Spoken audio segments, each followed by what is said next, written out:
A turning point in Austin. 88 ayes and 52 nays. House Bill 4 is finally passed. The quorum break ends, and the Republican majority pushes through controversial new congressional maps. We talked to a North Texas lawmaker who has not yet returned to the Capitol. Texas will still lose 2 black strong congressional seats. Nothing any other state does will bring that back. Plus, I need for her voice to still be heard. Flood recovery efforts move forward following gut-wrenching testimony from the parents of victims. We're begging us to pass a bill that would prevent this type of tragedy from happening again.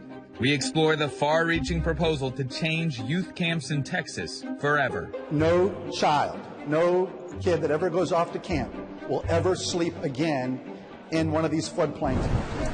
And with Labor Day approaching, several leaders across the state say they're running again or looking to move up. I'm running. I'm not stepping out. And anybody who wants to come on, they're welcome. But you're going to have one heck of a fight on your hands.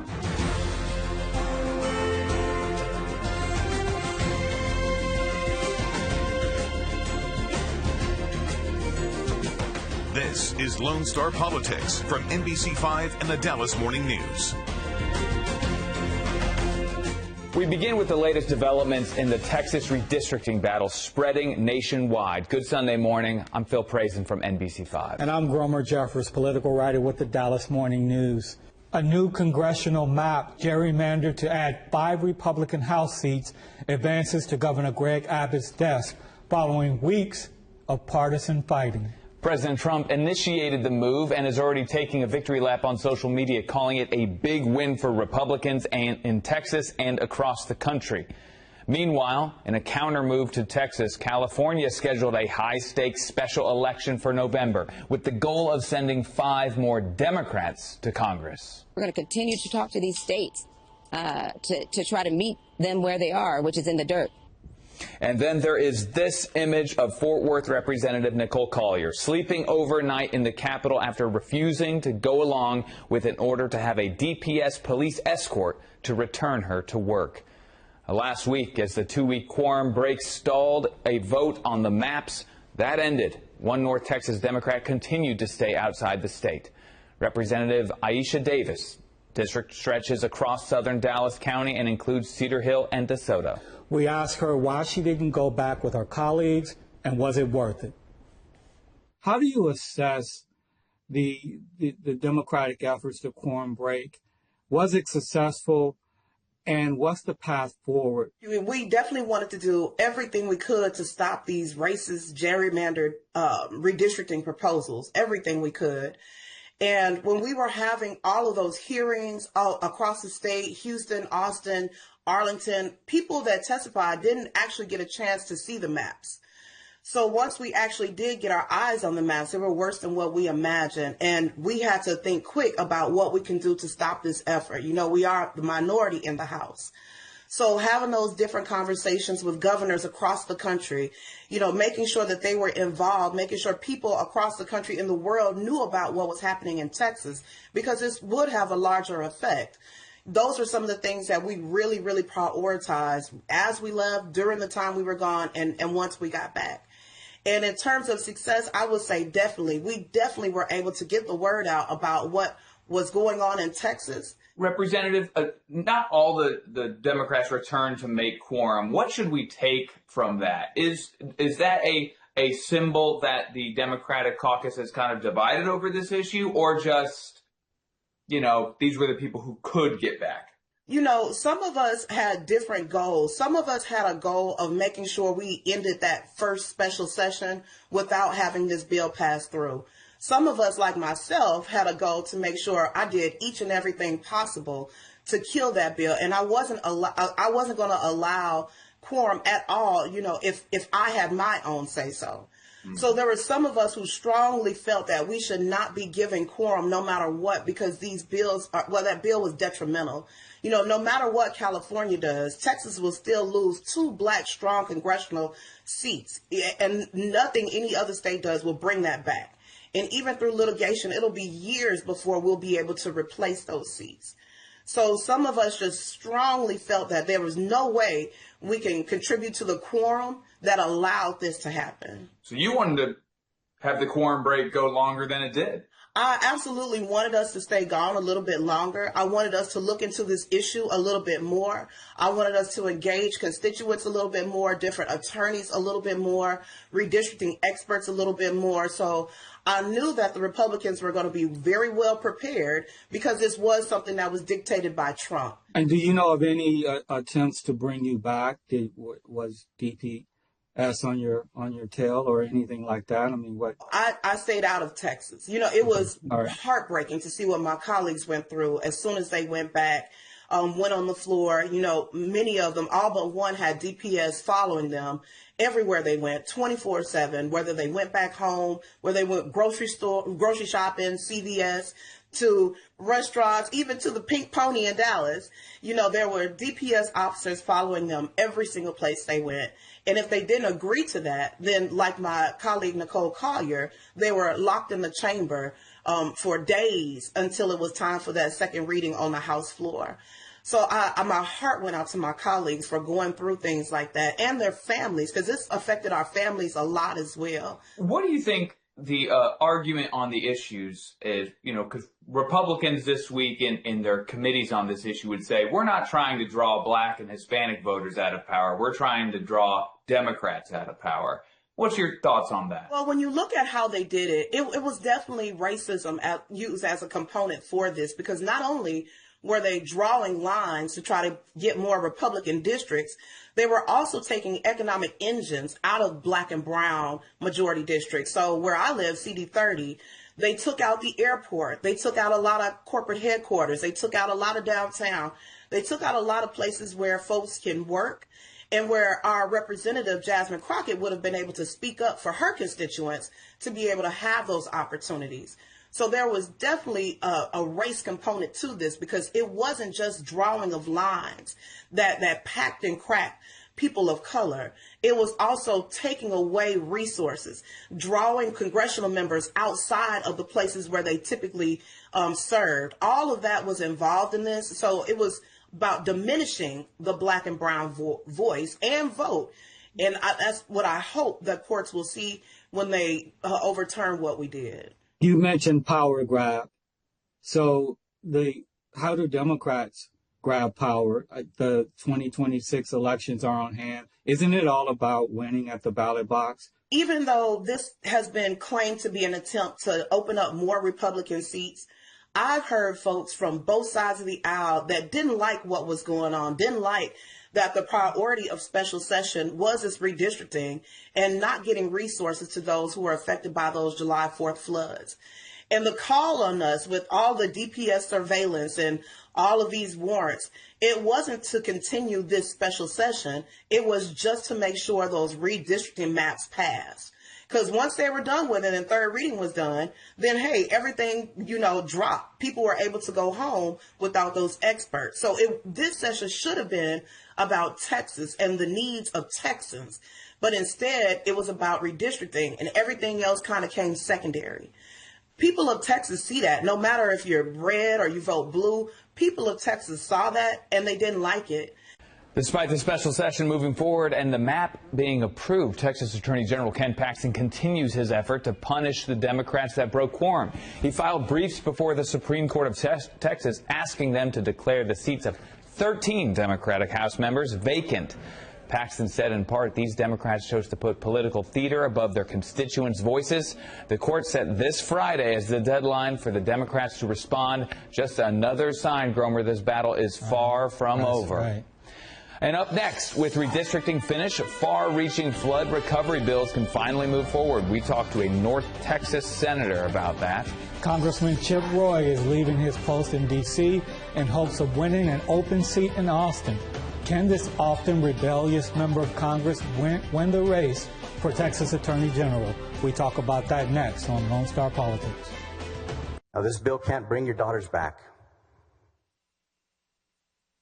but it's going to ensure that their lives carry meaning, that it carries meaning far beyond their years. In the coming days, Governor Abbott is expected to sign into law a handful of bills, including Senate Bill 1, responding to the deadly flooding in central Texas.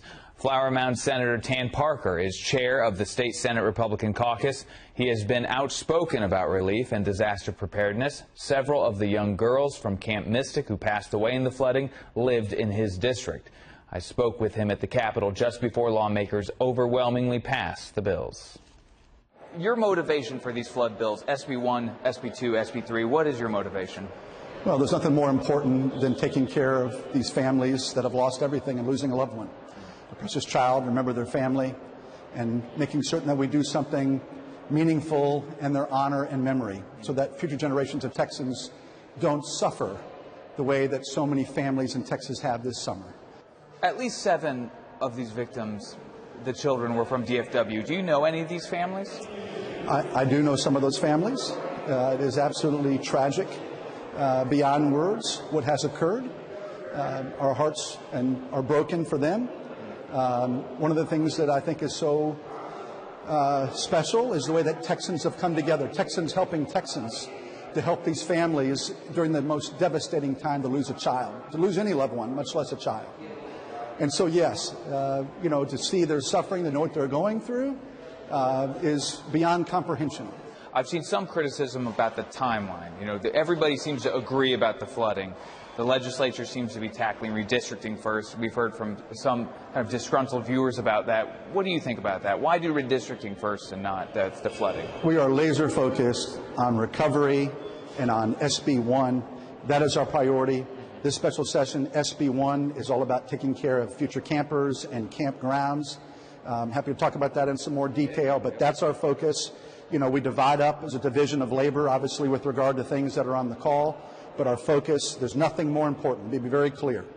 I speak on behalf of every colleague of mine on the Republican and Democrat side of the aisle in the Senate. There's nothing more important than getting this done right and making certain that future generations of Texans don't suffer the way that this generation of Texans have suffered this summer. So SB 1, a big standout part of that bill to me was this will prohibit operating cabins in a flood zone, correct? No, that's exactly right. When SB 1 passes, no child, no kid that ever goes off to camp will ever sleep again in one of these floodplains, in a cabin right there in the floodplain. It won't happen. Those camps are going to have to redesign their layout. They're going to have to put housing in areas where they're not in the flood zone. They can play and use the great water amenities during the day, but they're never going to sleep in a cabin in a floodplain ever again when Senate Bill 1 passes. So not only will no child ever sleep again in one of these cabins in a floodplain, but there's going to be a ladder in every one of those cabins. There's going to be a weather radio. There are going to be disaster recovery plans filed that are there in the system with the Texas Department of Emergency Management.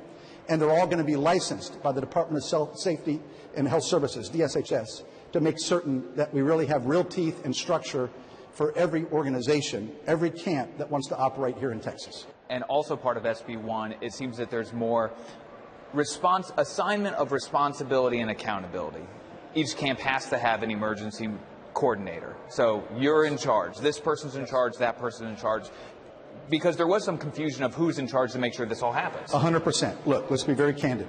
The camps themselves did not have an adequate level of preparation and training across the board.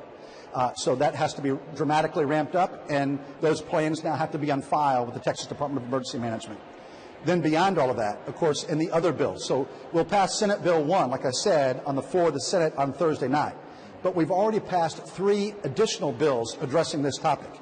The first one broadly is all about infrastructure support and preparation and readiness with TDEM for the counties, for the governmental entities, and putting in place additional trainers to be able to make certain that we have another generation of first responders that can respond to these fast-moving water conditions and do more rescues. Our first responders did an incredible job. Thousands of lives were saved, literally, in July. But we've got to grow our core of these first responders with this specialty. We're also putting in $24 million specifically for new technology so we can better detect these meteorological occurrences, these little bursts, microbursts.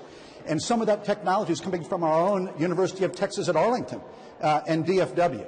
And then on top of that, a critical piece of our funding is $50 million for siren technology. Old school, large, loud sirens. There's no substitute.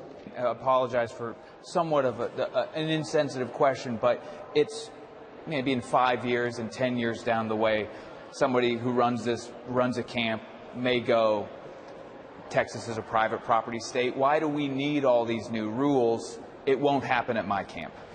Phil, I believe that every family, every parent, when they drop off their son or daughter at camp, need to have peace of mind they're going to return to their family safely in a week or 2 weeks or a month, whatever it may be.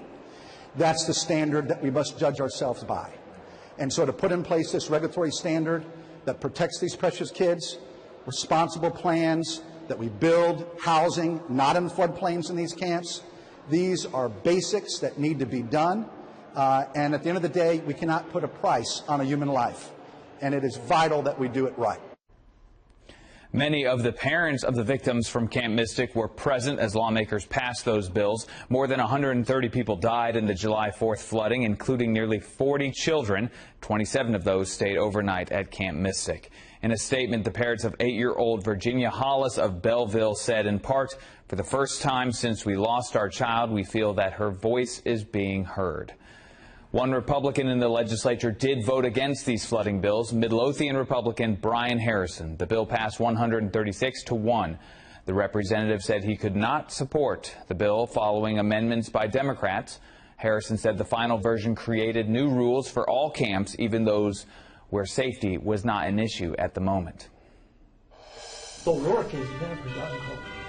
The work is never ever done. So there's a lot to look forward to. More than a dozen issues still on the table in Austin, including THC. I asked Lieutenant Governor Dan Patrick his priorities for moving forward in the second special session.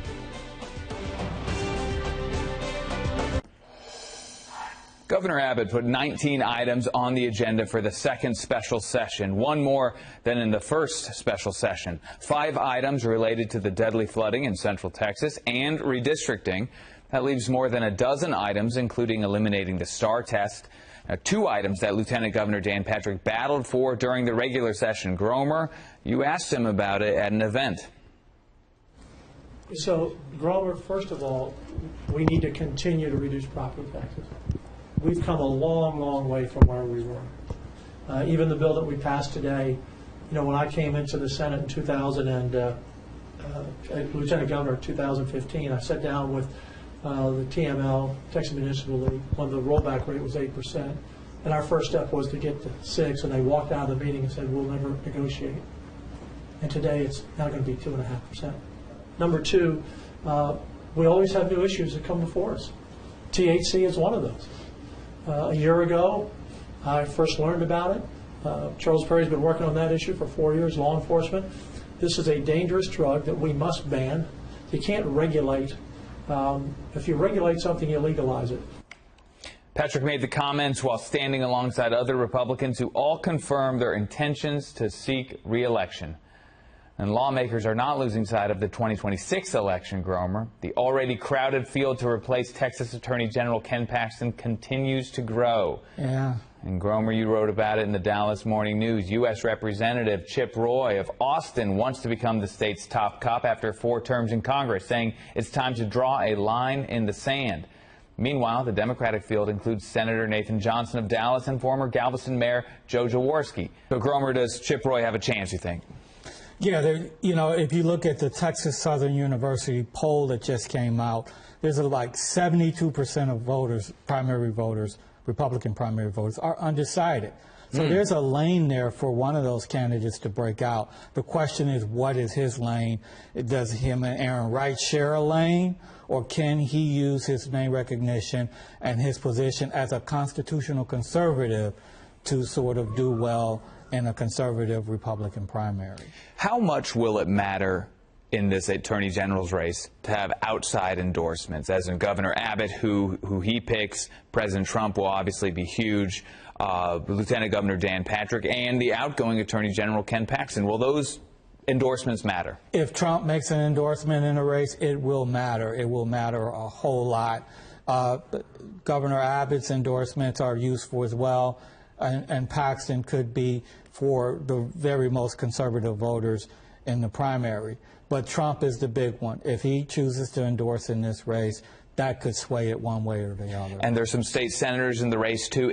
This is a unusually crowded race and an unusually crowded year across the board. Yeah, and it's a mix of intentions there. So, you know, Mays Middleton, the state senator, he could lose his Senate seat. You know, Joan Hoffman is also running, but she's not up again next year, her Senate seat. Yep. So it's sort of a free look. So we'll see how it all plays out. That's all the time we have. Thanks for joining us. Stay tuned for Meet the Press with Kristen Welker. And we'll see you back here next Sunday for more Lone Star Politics.